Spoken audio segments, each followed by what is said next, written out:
எல்லாருக்கும் வணக்கம். இப்போ நம்ம ஆல்ரெடி மயில் வந்து ஃபினிஷ் பண்ணியாச்சு. இப்போ ஃபெதர் மட்டும்தான் பாக்கியாக இருக்குது. அதை நம்ம எப்படி ஃபினிஷ் பண்ணலான்னு பார்க்கலாம்.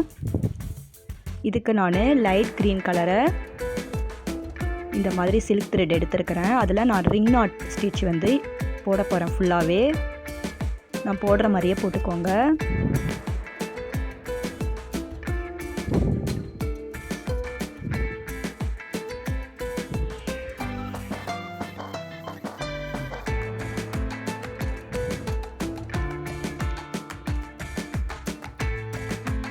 நெக்ஸ்ட் நான் உங்களுக்கு பொறுமையாக சொல்லித்தரேன். அதுக்கு நம்ம நூலை 8 எடுத்துக்கணும். எடுத்துட்டு நம்ம 2 வாட்டி சுற்றிட்டு அந்த ஊசியை ஒட்டின மாதிரி இருக்கிற அந்த நூலை வந்து நம்ம கையால் பிடிச்சிட்டு கீழ்ப்பக்கமாக நூலை வந்து பொறுமையாக இழுக்கணும். இழுத்தோன்னா இந்த மாதிரி ரிங் மாதிரியே நம்மளுக்கு ஒரு நாட்டு விழும்.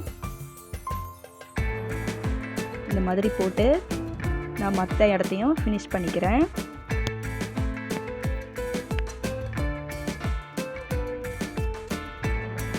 உங்களுக்கு நல்லா தெரியணுன்றதுக்காக நான் பொறுமையாக போடுறேன்.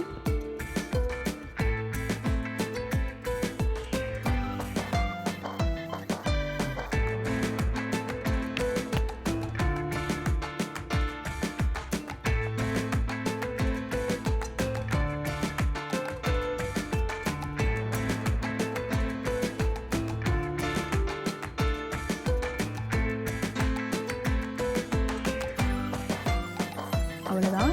இப்படி தான் வந்து ரிங் நாட் வந்து போடணும். நெக்ஸ்ட்டு நம்ம பாடி ஷேப்பில் வந்து நம்ம செயின் ஸ்டிச் போட்டு ஃபினிஷ் பண்ணிக்கணும். நெக்ஸ்ட்டு நான் அந்த க்ரீன் கலர் ஃபெதருக்கு நடுவில் இந்த மாதிரி பிங்க் கலர் ஆட் பண்ணிக்கிறேன். அப்போ தான் வந்து நம்மளுக்கு தோகை மாதிரி ஒரு எஃபெக்ட் தரும்.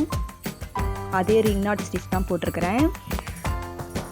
நெக்ஸ்ட்டு அந்த ஸ்டெம்முக்கு நடுவில் இந்த மாதிரி ஃப்ளவர் இருக்கிற மாதிரி எல்லோ கலர் ஃப்ளவர் இருக்கிற மாதிரி நான் ஃப்ரெஞ்ச் நாட் ஸ்டிச் தான் போடுறேன்.